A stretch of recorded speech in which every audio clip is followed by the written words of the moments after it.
काफी आबादी यहाँ की गरीब है, कितना खर्च लगभग रहता है? हार्ट ट्रांसप्लांटेशन किया है, बहुत ही निर्धन परिवार था और उसको 1 रुपए का भी खर्चा नहीं आया। कोई भी मरीज आ जाए उसको इलाज जरूर मिलेगा, बहुत बढ़ावा मिलता है हमको सरकार से। हमारे जो है माननीय मुख्यमंत्री योगी आदित्यनाथ जी कहते हैं जितने भी ट्रांसप्लांटेशन ऑर्गन के हो सकते हैं सब यही हो और किसी भी मरीज को उत्तर प्रदेश से बाहर नहीं जाना चाहिए। कब विचार आया कि हाँ हमको हार्ट ट्रांसप्लांट की तरफ जाना चाहिए? ये एक मरीज है brain dead, RML hospital Delhi में। वहाँ पर दिल्ली में हार्ट लेने वाला नहीं था, हमको बताया तो हमने कहा कि यस हम लेंगे। एयर एम्बुलेंस है उसके द्वारा मंगा लिया गया। हार्ट ट्रांसप्लांट स्टार्ट होने के बाद बदलाव क्या आएगा? हम ऐसी स्थिति में ब्रेन डेड स्थिति में हो तो हमारे रिलेटिव अगर ऑर्गन डोनेशन कर दें तो कम से कम 8 लोगों की हम जिंदगी बचा सकते हैं। सलोनी हार्ट सेंटर स्टार्ट हुआ हमारे यहाँ पे, अभी क्या स्थिति है उसकी? लास्ट ईयर में लगभग 300 कंजेनिटल हार्ट डिजीज सर्जरीज करी हैं। हम फेज 2 स्टार्ट करने जा रहे हैं और ये इंडिया का कंजेनिटल हार्ट डिजीज का सबसे बड़ा सेंटर होगा।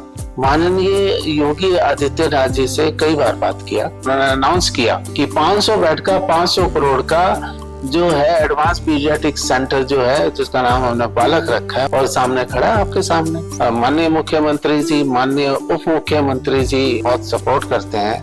अगले 5 साल में सर कैसे देखते हैं कि हाँ कितना इंफ्रास्ट्रक्चर में बदलाव आ जाएगा पीजीआई के? जो स्पाइनल सर्जरीज होती हैं, रिकंस्ट्रक्शन सर्जरीज होती हैं, उसमें रोबोट्स नहीं है तो रोबोटिक सर्जरीज हम उसमें लेके आ रहे हैं। एक ओटी के साथ में CT होगा, एक ओटी के साथ में MRI होगा और एक ओटी के साथ में DSA होगा। NAC होता है, नेशनल एक्रेडिटेशन एंड असेसमेंट, तो उसमें A++ में ये हाईएस्ट है जी। आपके लिहाज से क्या चुनौतियां हैं फिलहाल यहाँ पे? इस समय चैलेंज मेरे लिए रिक्रूटमेंट की है। काफी सारे डॉक्टर ऐसे हैं कि उनका जो पैकेज वहाँ मिलता है प्राइवेट में वो सरकारी सेक्टर से बहुत ज्यादा रहता है। 8th पे कमीशन में जो हमने देखा है उसमें लगभग 3 गुना आपकी सैलरी बढ़ेगी। ये सारे हमारे गवर्नमेंट के एफर्ट्स हैं। पावर ग्रिड कॉर्पोरेशन से हमको 17 करोड़ मिले थे और हमने टेली ICU बनाई है।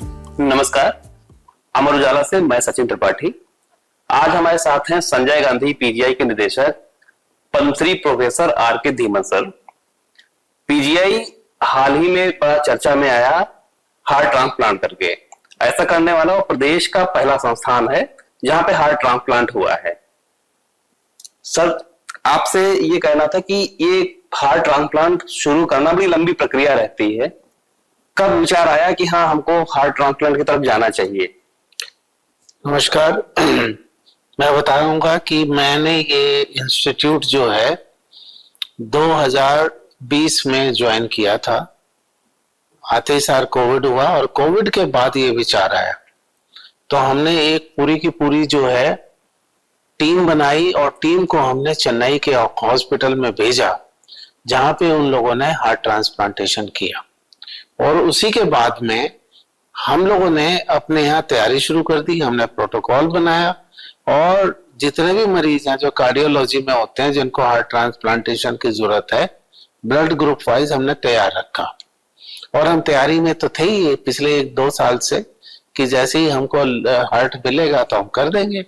और ऐसा ही हुआ कि जिस दिन हार्ट ट्रांसप्लांट हुआ उससे 1 दिन पहले शाम को हमको पता चला कि एक मरीज है brain dead, RML hospital Delhi में। और दिल्ली में वो लोग अंग ले रहे हैं, उसके ऑर्गन्स ले रहे हैं, तो कोई वहां पर दिल्ली में हार्ट लेने वाला नहीं था। हमको बताया तो हमने कहा कि यस हम लेंगे और पूरी तैयारी में तो हम थे ही। और हमने हार्ट को जो है जो एयर एम्बुलेंस है उसके द्वारा मंगा लिया गया और विदिन 3.5 घंटे में हमको ऑर्गन मिल गया है। सूचना मिलने से और हार्ट ट्रांसप्लांट होने तक करीब कितना समय लगा होगा टोटल? देखिए रात का मेरे को ध्यान है 9 बजे का समय था, 9-9:15 बजे का समय था और ये सुबह का समय था कि हमारे पास 8:30 और 9 बजे के बीच में हार्ट आ गया था। तो 12 घंटे समझिए, मतलब 12 घंटे में हमने 500 किलोमीटर दूर से हार्ट मंगवाया और ट्रांसप्लांटेशन शुरू कर दिया। बिल्कुल, एयर एम्बुलेंस आया, उसके बाद हमको ग्रीन कॉरिडोर मिला और ग्रीन कॉरिडोर में 10-12 मिनट हमको लगे यहाँ तक आने में। सर अब बात यह है कि इसे अब हमने स्टार्ट कर दिया है, हार्ट ट्रांसप्लांट स्टार्ट होने के बाद बदलाव क्या आएगा? इससे बहुत बड़ा बदलाव आएगा। हम आपको बताना चाहेंगे कि हम जो है क्वार्टनरी केयर में जा रहे हैं, और क्वार्टनरी केयर में हमारे पास में 11 स्ट्रीम्स हैं, जैसे कि रीनल साइंसेज है, गैस्ट्रोहेपेटोलॉजी साइंसेज है, ऐसे ही जो है मल्टीपल सॉलिड ऑर्गन ट्रांसप्लांटेशन है। हम अभी जो है लीवर का और किडनी का ट्रांसप्लांटेशन रूटीन फॉर्म में कर रहे हैं, और उसी श्रृंखला में मैं कहूंगा कि अब हार्ट जुड़ गया है, और क्वार्टनरी केयर में हम इसको बहुत ही महत्वता दे रहे हैं कि हमारे यहाँ जितने भी ट्रांसप्लांटेशन ऑर्गन के हो सकते हैं सब यहीं हो, और किसी भी मरीज को उत्तर प्रदेश से बाहर नहीं जाना चाहिए। यह हमारे जो है माननीय मुख्यमंत्री श्री योगी आदित्यनाथ जी कहते हैं। तो मेरा कहने का मतलब ये है कि जब ये तीसरा आया है, अब बचे हैं हमारे पास में लंग ट्रांसप्लांटेशन या कंबाइंड ऑर्गन ट्रांसप्लांटेशन, जैसे लीवर के साथ किडनी हो सकता है, किडनी के साथ पैनक्रियाज हो सकता है, हार्ट हो सकता है, लंग हो सकता है, और हार्ट लंग कंबाइंड हो सकता है। मैं कहूंगा एक बहुत ही बड़ा माइलस्टोन है ये यहाँ की हिस्ट्री में पीजीआई की, और आने वाले समय में जो हमारी विजन है कि ये इंस्टीट्यूट जो है मल्टीपल सॉलिड ऑर्गन ट्रांसप्लांटेशन करे, यानी कि हम लोग कंबाइंड ट्रांसप्लांटेशन की तरफ आगे बढ़ रहे हैं। बिल्कुल जी। एक सर समस्या आती है इसमें, के लिए चुनौती फिलहाल ये है कि अंगदान की स्थिति हम प्रदेश में बहुत खराब है। दक्षिण के राज्यों में कुछ बेहतर है, गुजरात में बड़ी अच्छी है। तो अगर हमारे अंगदान नहीं होगा तो ये तो ऐसे अंग हैं जो ब्रांडेड होने के बाद ही हासिल किए जा सकते हैं। तो उस स्थिति में कैसे हम लोग आगे बढ़ेंगे? देखिए ऐसा है, एक तो होता है कि awareness about the organ donation. इसका सबसे बड़ा फायदा ये होता है कि जितने भी हमारी पॉपुलेशन है और उसमें जितने भी लोग हैं उनको मालूम पड़ता है कि अगर हम ऐसी स्थिति में ब्रेन डेड स्थिति में हो तो हमारे रिलेटिव अगर ऑर्गन डोनेशन कर दें तो कम से कम 8 लोगों की हम जिंदगी बचा सकते हैं और 30-40 लोगों को फायदा पहुंचा सकते हैं टिश्यू देने के बाद में। अब आपने कहा कि यहाँ पे अंगदान की स्थिति अच्छी नहीं है, उसका सबसे बड़ा रीजन है कि जो हमारे ट्रॉमा सेंटर्स हैं तो वहां पे हम लोग एक मुहिम चलाना चाहिए, चलाते भी हैं, जिसमें आइडेंटिफाई करते हैं कि कौन सा पेशेंट जो है ब्रेन डेड होने वाला है, और ब्रेन डेड जब वो हो जाए तब हम लोग जो है जो हमारे कोऑर्डिनेटर्स हैं वो पेशेंट जिसका ब्रेन डेड हुआ है तो उससे बात करते हैं और अंगदान की बात करते हैं। तो ये प्रक्रिया हमारे यहाँ मेरे को लगता है थोड़ी स्लो है, लेकिन रिसेंटली ये थोड़ा सा इसमें जोर पकड़ा है और पिछले एक 2 महीने में हमारे यहाँ कई ऑर्गन डोनेशन हुए हैं। 2 तो हमारे यहाँ ऐसे हुए हैं, 2 जिसको कहना चाहिए। और सबसे बड़ा फोकस जो है हमको ट्रॉमा सेंटर्स पे करना पड़ेगा। ट्रॉमा सेंटर पे हम लोग फोकस करें तो अगर सुविधा शुरू हुई है तो ब्रेन डेड हो ही रहे हैं तो अंग भी हमको मिलेंगे। मैं बहुत ही इसमें आश्वस्त हूँ और बहुत ही पॉजिटिव हूँ। सर अभी हार्ट की बात हो रही तो एक और बात करते हैं कि सलोनी हार्ट सेंटर स्टार्ट हुआ हमारे यहाँ पे और बहुत बड़े स्तर पे हुआ है, इतना बड़ा कोई सेंटर अभी फिलहाल नहीं है, तो उसके बारे में सर कुछ थोड़ा सा बताएं कि अभी क्या स्थिति है उसकी। देखिए सलोनी हार्ट सेंटर का जो कंसेप्ट आया है वो सलोनी हार्ट फाउंडेशन कैलिफोर्निया यूएसए से है। वहाँ पे कपल हैं मृणालिनी सेठ और हिमांशु सेठ। उनकी एक बिटिया थी, उसको कंजेनिटल हार्ट डिजीज थी। पहले वो यहीं पर थे इंडिया में, उसका इलाज यहाँ पे संभव नहीं था, जो हुआ वो पूरा का पूरा अप्रोप्रिएट नहीं था। तो फिर वो माइग्रेट करके कैलिफोर्निया में करके वहाँ पे इलाज हुआ, लेकिन अल्टीमेटली हम उसको बचा नहीं पाए, मतलब पेरेंट्स को। तो उनको लगा कि ऐसे कई बच्चे हैं इंडिया में जो वंचित हैं जी, तो उन्होंने सोचा कि ऐसी व्यवस्था की जाए हार्ट सेंटर की बच्चों के लिए, खासकर कंजेनिटल हार्ट डिजीज के लिए। अगर आप देखें Saloni heart centre basically centre of excellence है ये चिल्ड्रन की कंजेनिटल हार्ट डिजीज में। तो यहाँ पे हमने शुरू किया गया, गवर्नमेंट हम लोगों ने एमओयू किया, एसजीपीजीआई ने किया और सलोनी हार्ट फाउंडेशन में किया, जिसमें पहले फेज हमको स्थापित करना था और हमने इमीडिएटली उसी साल में सलोनी हार्ट सेंटर फेज 1 स्टार्ट किया, जिसमें 30 बेड जो है जनरल बेड है, 6 आईसीयू बेड है और एक डेडिकेटेड हॉस्पिटल ओटी है। और हमने लास्ट ईयर में लगभग 300 कंजेनिटल हार्ट डिजीज सर्जरीज करी हैं। तो ये हमारा एक है। अब इसका जो एक्सटेंशन है वो एक्सटेंशन ये है कि हम फेज 2 स्टार्ट करने जा रहे हैं। फेज 2 अल्टीमेटली 200 बेड का होगा। प्राइमरली इसमें आईसीयू या हाई डिपेंडेंसी बेड्स होंगे और हर साल इसमें लगभग 5000 सर्जरीज की जा सकेंगी और ये इंडिया का कंजेनिटल हार्ट डिजीज का सबसे बड़ा सेंटर होगा। और मैं कहूंगा ये प्रदेश के लिए बहुत बड़ी बात है और प्रदेश के लिए ही नहीं बल्कि पूरे देश के लिए बहुत बड़ी बात होगी। अच्छा सर, जैसे एक बात आती है कि ये फाउंडेशन है इसमें, तो एक बड़ा, क्योंकि उत्तर प्रदेश अभी भी तेजी से आगे बढ़ रहा है लेकिन अभी अर्थव्यवस्था के मामले में वो टॉप पे नहीं है, काफी आबादी यहाँ की गरीब है। कितना खर्च लगभग रहता है? लगभग पहली बात तो मैं आपको करेक्ट करना चाहूंगा, अगर जितने भी प्रदेश हैं इस देश में, हाँ। उत्तर प्रदेश तीसरे नंबर पे है अर्थव्यवस्था पे, है ना? तीसरे पे है। और माननीय योगी आदित्यनाथ जी का जो सपना है कि 1 ट्रिलियन इकोनॉमी, और उसपे हम एक धीरे धीरे आगे बढ़ रहे हैं और उसमें हमारा हेल्थ सेक्टर भी बहुत कंट्रीब्यूट कर रहा है। अब जब हम आपसे बात कर रहे हैं क्वाटरनरी हेल्थ केयर की, तो हम उसमें मेडिकल टूरिज्म की भी बात कर रहे हैं। हम उस लेवल पे लेके जा रहे हैं जिसमें जो पेशेंट पूरे देश से नहीं बल्कि आसपास के कंट्रीज से और मिडिल ईस्ट से भी आएंगे। तो पहली बात तो ये है। और आपका क्या क्वेश्चन था? खर्च की बात है कि जो आएंगे परिवार, उनके कितना खर्च वो लोग अनुमान लगाएंगे हाँ हो पाएगा? हम उसमें 3 कैटेगरी में करेंगे जी। एक तो जो बहुत गरीब है जिनको फ्री की जरूरत है, तो उसमें जैसे हमारा आयुष्मान हो गया, अति निर्धन हो गया हमारा, और असाध्य रोग हो गया है, सीएम की ग्रांट होगी या पीएम की ग्रांट है, तो उनसे उनका इलाज किया जाएगा। तो बहुत ही कम खर्चा हो और ना के बराबर हो। अब मैं आपको बताऊं, ये जो हमने हार्ट ट्रांसप्लांटेशन किया है, बहुत ही निर्धन परिवार था और उसको 1 रुपए का भी खर्चा नहीं आया। हम उसको असाध्य रोग से दे रहे हैं। अच्छा। और जो एयर एम्बुलेंस भी आई है उसका खर्चा जो है एसजीपीजीआई उठा रहा है। तो जहां तक खर्चे की बात है, दूसरे ऐसे पेशेंट की फैमिलीज होगी जो नॉर्मल खर्चा बियर कर सकेंगी जी।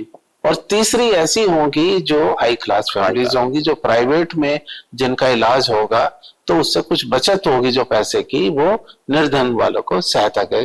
तो ऐसा नहीं है, तो हमारा पहले से ब्लूप्रिंट तैयार है। कोई भी मरीज आ जाए उसको इलाज जरूर मिलेगा। ऐसा नहीं होगा कि उसके पास पैसे नहीं है हम उसका इलाज नहीं कर सकते, ऐसा नहीं होगा। बहुत बहुत अच्छी बात है। तो जैसे एक सलोनी की बात हुई, अभी एडवांस पीडियाट्रिक सेंटर भी आपके सामने बन ही रहा है, कुछ और भी योजनाएं आपकी हैं जो कुछ धरातल पे आ चुकी हैं, कुछ धरातल पे आने वाली है, तो अगर सब ब्रीफ में कुछ बता पाए उनके लिए। सबसे पहले तो मैं एडवांस पीडियाट्रिक सेंटर की बात करूंगा। देखिए मेरे सामने खिड़की है, इससे आप देख रहे हैं, ये टॉप फ्लोर तक पहुंच गया है और ये अक्टूबर नवंबर में पूर्णतया चालू हो जाएगा और इसका जो है इनॉग्रेशन होगा उस समय।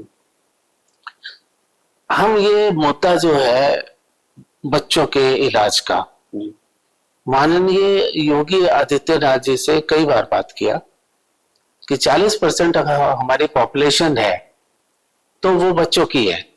25 करोड़ में 10 करोड़ बच्चे हैं, तो ऐसा होना चाहिए।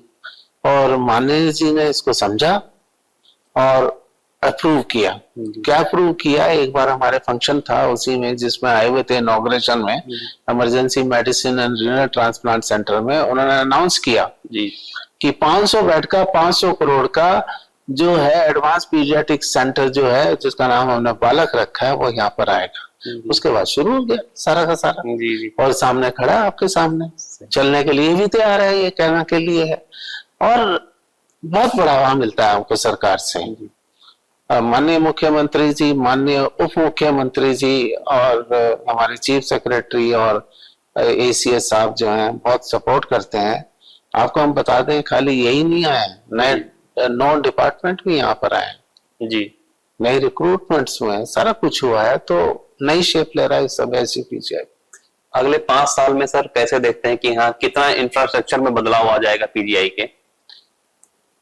अभी जो है हमारा इंस्टीट्यूट जो है टर्शरी हेल्थ केयर सेंटर है जी अब हम इसको एक लेवल और यानी कि क्वार्टनरी लेवल पे इसको हम लेके जा रहे हैं। आप कह सकते हैं it is an extension of tertiary level.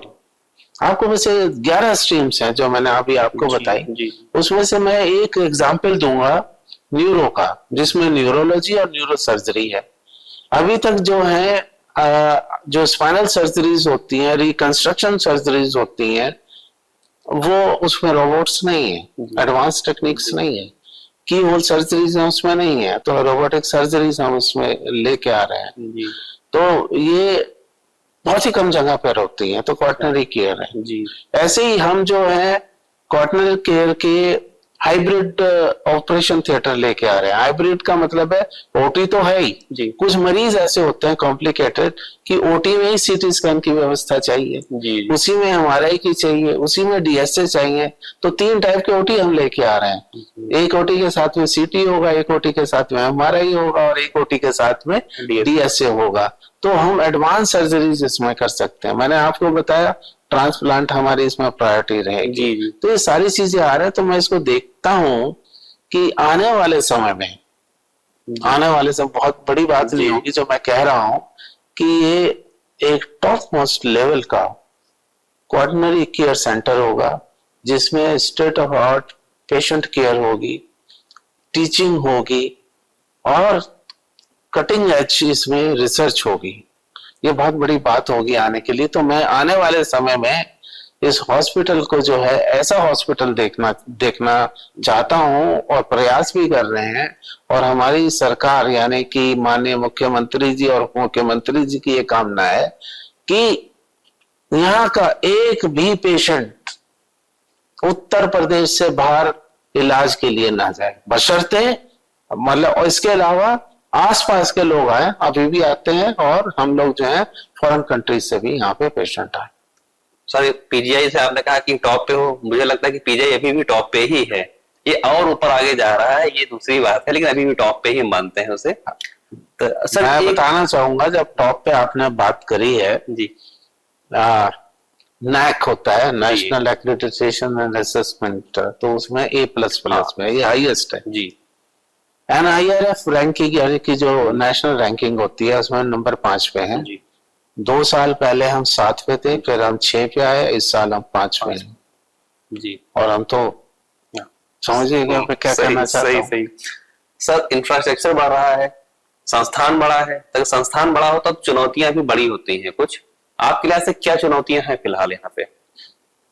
पहली बात तो मैं बताना चाहूं, जी जब मैंने नैक प्रेजेंटेशन किया था तो मैंने उसमें बोला था चैलेंजेस और अपॉर्चुनिटीज ये साथ साथ चलते हैं। बिल्कुल बिल्कुल। हर चैलेंज आपकी अपॉर्चुनिटी है जी। इस समय चैलेंज मेरे लिए रिक्रूटमेंट की है, फैकल्टी रिक्रूटमेंट की है। पिछले 5 साल में हमने 135 रिक्रूटमेंट किए हैं और आने वाले उसमें हम लगभग 250 पोजीशंस निकाली गई हैं। 250 नहीं, 220 और 98, 300 से ज्यादा निकाल रखी हैं।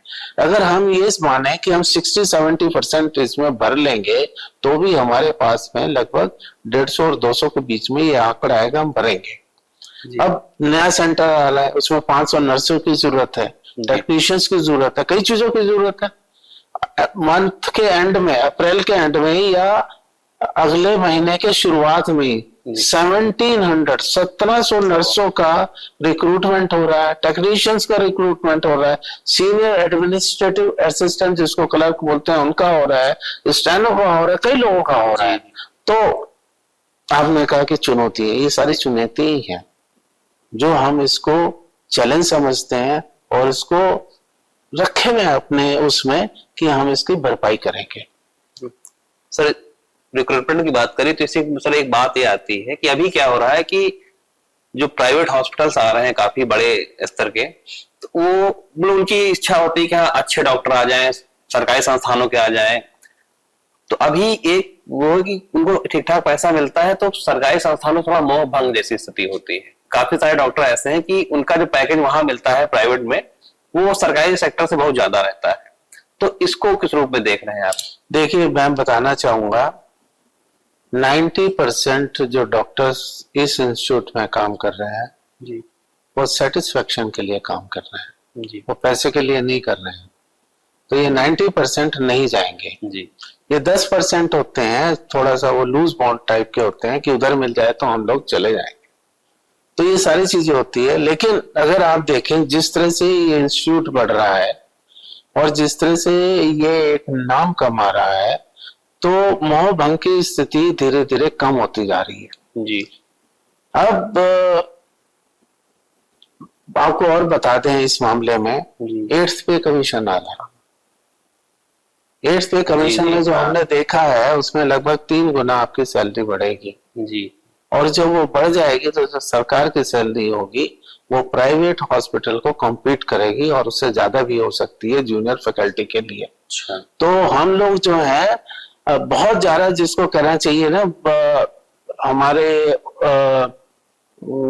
फैकल्टी का प्लान नहीं होगा, वो यहीं पे रहेंगे। तो आने वाला समय में जो देखता हूँ, अच्छा देखता हूँ कि ये सारे हमारे गवर्नमेंट के एफर्ट्स हैं। अच्छा, अच्छी बात है सर। सर जैसे अभी क्या है कि हर जनपद में मेडिकल कॉलेज खोलने का चल रहा है, सरकार ने अभियान चलाया हुआ है, ऑलमोस्ट पूरा भी कर लिया है। तो इसका सर कितना प्रभाव आएगा अभी? सबसे पहली बात तो मैं कहना चाहूंगा, ये वो चीज है जिसका हम वर्षों से इंतजार कर रहे थे, डिकेड से इंतजार कर रहे थे। वो इंतजार क्यों कर रहे थे? जैसे कि 1000 पॉपुलेशन पे एक डॉक्टर होना चाहिए, वो हमारे पास नहीं था। जी, ऐसे नर्सेस की जो रेशियो होनी चाहिए वो हमारे पास नहीं थी। जी, तो इसको करना है, वो कहाँ से करना है? तो आपको ज्यादा डॉक्टर चाहिए, तो आपको ज्यादा मेडिकल कॉलेजेस चाहिए। ये बहुत ही सोचा समझा स्टेप है जो गवर्नमेंट ने लिया है, और 40-41 जितने भी हैं मेडिकल कॉलेजेस किए हैं। इससे क्या होगा? जी, अब आप ये देखिए कि एक पेशेंट सिक हो जाता है, सीरियस हो जाता है, कहाँ भागता है? एसजीपीजीआई भागता है, केजीएमयू चला जाता है ना? जी, जी, और कई लोग तो आते ही आते जो है डेथ हो जाती है। ऐसी डेथ मैंने जो है कोविड टाइम्स में देखी। जी, एक जी, मरीज जो है कोविड का था, डायलिसिस होनी थी, कहाँ रेफर किया? एसजीपीजीआई में किया, क्योंकि हम कोविड में भी डायलिसिस कर रहे थे और आ ही नहीं पाया, रास्ते में डेथ हो गई है। तो करना क्या है? करना ये है कि जितने भी हमारे मेडिकल कॉलेजेस हैं जी, उनको इतना सक्षम बनाए, इन पेशेंट्स को इलाज नहीं कर पा रहे हैं कम से कम स्टेबलाइज तो करें। स्टेबलाइज करते हैं। इतना तो करते हैं कि वो गंतव्य तक पहुंचते हुए उसकी डेथ ना हो। इसी में आपको बताएं, हमने 2 साल पहले सीएसआर से, पावर ग्रिड कॉर्पोरेशन से हमको 17 करोड़ मिले थे और हमने टेली आईसीयू बनाई है, जी, जिसके जो हब है वो हम हैं, जी, और जो स्पोक है वो 6 मेडिकल कॉलेज है पुराने वाले ओरिजिनल। जी, गोरखपुर का है, प्रयागराज का है, कानपुर का है, मेरठ का है, झांसी, आगरा। जी, जी, तो उनके यहाँ 10-10, 20-20 बेड है, हमारे यहाँ 30 बेड है, 100 बेड की आईसीयू चल रही है। जी, यहाँ के लोग बाग, यहाँ के डॉक्टर जो है उनको सुपरवाइज करते हैं, उनको ट्रेन करते हैं। तो अब कई ऐसे मरीज हैं वो यहाँ नहीं आते हैं, वहीं पे इलाज होकर डिस्चार्ज होकर चले जाते हैं। तो ऐसी ही व्यवस्था इस समय सरकार बाकी के मेडिकल कॉलेज में कर रही है। उसमें कर रही हूँ। बिल्कुल। जी, और बाकी के मेडिकल कॉलेज में सरकार ट्रॉमा सेंटर भी खोल रही है। जी, जी, कई जगह लेवल ए के होंगे, कहीं लेवल बी के या 1 और 2 लेवल के होंगे। तो उससे क्या होगा? उससे ये होगा जो सिक पेशेंट्स हैं जी। या ट्रॉमा वाले पेशेंट्स हैं, उनका इलाज जहां पर है वो वहीं पर हो जाएगा। सर एक बात आती है अभी कि जैसे कुछ समय पहले यहाँ पे इंजीनियरिंग कॉलेज काफी सारे खुल गए प्रदेश में। उसके बाद ये स्थिति हुई कि इंजीनियर्स को काम मिलना, मतलब कुछ संस्थानों के बाद, सब पे नहीं, जो टॉप के हैं वो भी टॉप के हैं। तो लेकिन इंजीनियर्स काफी सारे हो गए, काफी सारे बेरोजगार भी हो गए। तो एक बात आती है कि ऐसा स्थिति तो नहीं होगी कि इतने सारे हमारे हर जनपद में मेडिकल कॉलेज खुल जाएंगे, प्राइवेट भी खुल रहे हैं, तो क्वालिटी कहीं कंप्रोमाइज तो नहीं होगी? देखिए, मेरा मानना है, जी, जो आपने बेरोजगारी की बात करी है, डॉक्टर कभी बेरोजगार नहीं होगा, जी, ये मेरा मानना है। क्योंकि मरीजों की संख्या इतनी है, आप अंदाजा लगाइए, इतने कॉर्पोरेट आ गए, इतने हॉस्पिटल आ गए, कहीं कमी है, लाइनें लगी हुई है हर एक उसमें। इसका क्या मतलब है? हमको और डॉक्टर्स चाहिए, क्वालिटी की बात, क्वालिटी की बात जो है वो मेंटेन करनी होगी हम लोगों को। और मैं खुद इससे जुड़ा हुआ हूँ और मैं देख रहा हूँ, मैं सिलेक्शन जो डॉक्टर्स के होते हैं, मैं चेयरमैन भी हूँ उसका, 4 चेयरमैन है, हाँ, मैं केजीएमयू के आरएमएल के हैं जी। तो हम जितने भी डॉक्टर रिक्रूट करते हैं अच्छे होते हैं, उन्हीं को करते हैं, जो नहीं है वो नहीं करते हैं। तो शुरू में प्रेशराइज होती है चीजें कि कैसे करें कैसे ना करें, लेकिन धीरे धीरे ये सब बन रही है और मेरा अपना मानना है क्वालिटी शायद कंप्रोमाइज नहीं होगी। चलिए, अच्छी बात है सर कि अच्छे डॉक्टर मिलते रहेंगे। सर, एक मुद्दा आता है अभी कि प्रदेश में कहीं भी कोई गंभीर मरीज हुआ, उसको लखनऊ लेके जाओ, संजय गांधी पीजीआई लेके जाओ, केजीएमयू लेके जाओ या आरएमएल लेके जाओ, ये स्थिति क्यों आती है और इसका क्या समाधान हो सकता है? मेरे ख्याल पे मैंने इसका आंसर दे दिया है। मैंने ये आंसर दिया है कि जितने भी पेरिफेरल मेडिकल कॉलेजेस हैं, जैसे हमने दिल्ली आईसीयू का खोला हुआ है, उनको हमने हेड होल्डिंग करनी है, गवर्नमेंट ने सपोर्ट करना है, जिससे का उनका मैक्सिमम यूटिलाइजेशन हो सके, है ना। हर लोग जो है ये धरना भागे जी। मुरादाबाद वाला तो मुरादाबाद में कराए, अब गोंडा में, अब बस्ती में अगर मेडिकल कॉलेज अयोध्या में है तो वहां पे उनको कम से कम एक बेसिक इलाज मिलेगा। ये अपने आप में बहुत बड़ी बात है। होता क्या है, हमारा टर्शरी केयर है जी, इसमें रेफर करा के नजला जुकाम वाले भी आ जाते हैं, गॉल ब्लैडर वाले भी आ जाते हैं, इंटेस्टाइन वाले भी आ जाते हैं, छोटी मोटी उनके भी आ जाते हैं। तो ये बहुत बड़ी बात है। इसका जो भीड़ है यहाँ से कम होगा। कहते हैं ना कि किसका इलाज कहाँ होना चाहिए, उसको वहीं पे मिलेगा। अब कैंसर का इलाज है, कैंसर के इलाज में अगर आप देखें, जैसे डायग्नोस हुआ जी, तो उसमें कभी कीमोथेरेपी हो गया। और सरकार का क्या प्रयास है, सरकार का ये प्रयास है जितने भी डिस्ट्रिक्ट हॉस्पिटल हैं उसमें उनको कीमोथेरेपी मिल जाए जी। आपकी बात होगी, ठीक है। अब यहाँ पे कोई है जिसको स्पेशलाइज्ड केयर की जरूरत है, यानी कि यहाँ पे जिसको रेडियोथेरेपी की जरूरत है या एडवांस सर्जरी की जरूरत है, वो टर्शरी में आए। जिनको इसकी भी जरूरत नहीं है वो मेडिकल कॉलेज में जाए। तो ये एक स्ट्रैटिफिकेशन जो होना चाहिए वो गवर्नमेंट कर रही है। यानी सरकार इस मामले में बड़ा अच्छा भूमिका है कि हर जनपद में क्या मिल सकता है उसकी तरफ ध्यान दे रही है वो, कि वहीं पे वो चीजें हो जाए ट्रीट। क्या मिल सकता है वो तो है ही जी, लेकिन सरकार जो मिल सकता है उसको जो है समृद्धि कर रही है, उसका पोटेंशिएट कर रही है उसको, कि वहां से वो मिले। जैसा मैंने एग्जांपल दिया कि वो थेरेपी आपको वहां पे मिलेगी, यहाँ आने की क्या जरूरत है। हाँ, सही बात है। हाँ, ये बहुत बड़ी बात है। तो दूसरा एक इश्यू आता है कि जैसे अभी सरकार के पास में काफी सारे चैलेंजेस है, क्योंकि बड़ी आबादी है। जैसे आपने बताया कि हाँ, तीसरी नंबर की अर्थव्यवस्था है, लेकिन ये भी बात सही कि हम लोग जनसंख्या में टॉप पे हैं। इतनी बड़ी आबादी है हमारी, बीमारियां भी हैं, तो पब्लिक हेल्थ एक बड़ा इश्यू होता है सरकार के सामने। पब्लिक हेल्थ में क्या चीजें जो सरकार को बहुत ज्यादा देखनी चाहिए और क्या चुनौतियां आती हैं? देखिए, पब्लिक हेल्थ एक बहुत ही अच्छा बड़ा इशू है, ये आपने बिल्कुल ठीक कहा है।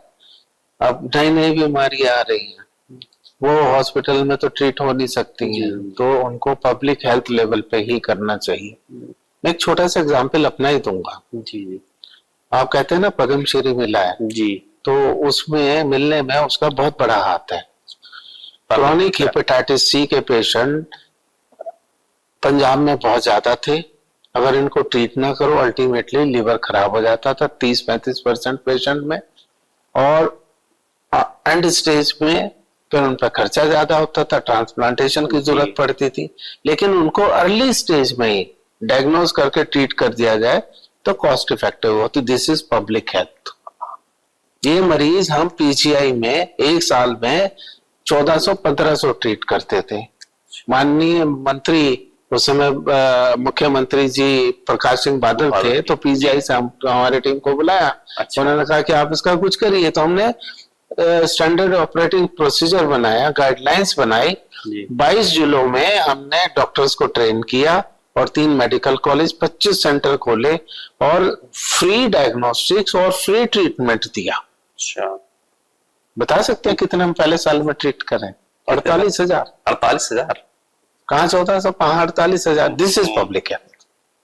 वही प्रोग्राम जो पंजाब का था 2016 में शुरू करा, 2018 में सेंट्रल गवर्नमेंट में माननीय नड्डा जी ने उसको national viral hepatitis control programme बना दिया। मैं उसमें भी था जी, chairman of the TRG committee का था। तो ये सारी चीजें हैं।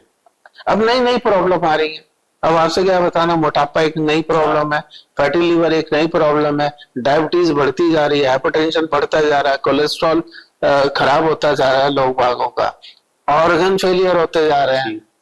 अब हम ट्रांसप्लांटेशन की बात कर रहे हैं ना, हर साल जो है 5-10% ऑर्गन ट्रांसप्लांटेशन की डिमांड बढ़ती जा रही है। वो क्यों बढ़ती जा रही है?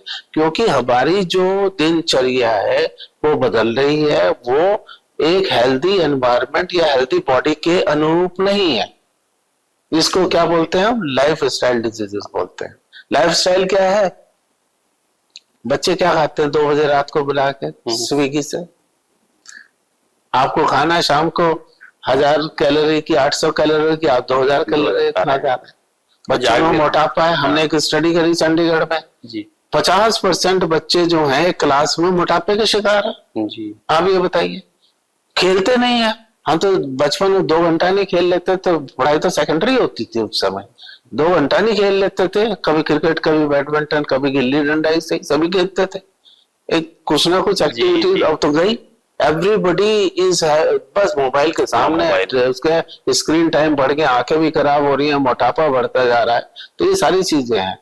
तो ये लाइफ स्टाइल डिजीज जो मैंने अभी आपको बताई है, अब आप ही बताइए, आप ही कर सकते हैं कैसे होगी। पब्लिक हेल्थ है। जैसे हमने हेपेटाइटिस C को कंट्रोल किया है, वैसे ही हम इसको कर रहे हैं। अब नफल्ट बोलते हैं, non alcoholic fatty liver disease. अभी ये जो है हमारा सिविल सर्विसेज डे मनाया जाता है 21 तारीख को, उसमें हमको बुलाया गया है और नफल्ट पे ही हमने उसमें बात करनी है। तो गवर्नमेंट यूपी की नहीं, सेंट्रल गवर्नमेंट, सारे लोग जो हैं इस तरीके की डिजीजेस को पब्लिक हेल्थ मानते हुए उसको कंट्रोल करना चाहते हैं। यानी कि जितना हार्ट ट्रांसप्लांट जरूरी है उतना पब्लिक हेल्थ की चीजें भी जरूरी वो पहले है, वो पहले ज्यादा जरूरी है। और ज्यादा, और जैसा कि आपने बताया कि आपको जो पद्मश्री से सम्मानित किया गया, उसमें उसका काफी बड़ा रोल था। उसमें और भी थे, लेकिन इसका काफी बड़ा रोल है, क्योंकि ऐसी चीज जो पहले कभी नहीं हुई थी। सर, सवालों की कमी नहीं है, लेकिन हमको पता है कि आप पास समय की कमी जरूर है।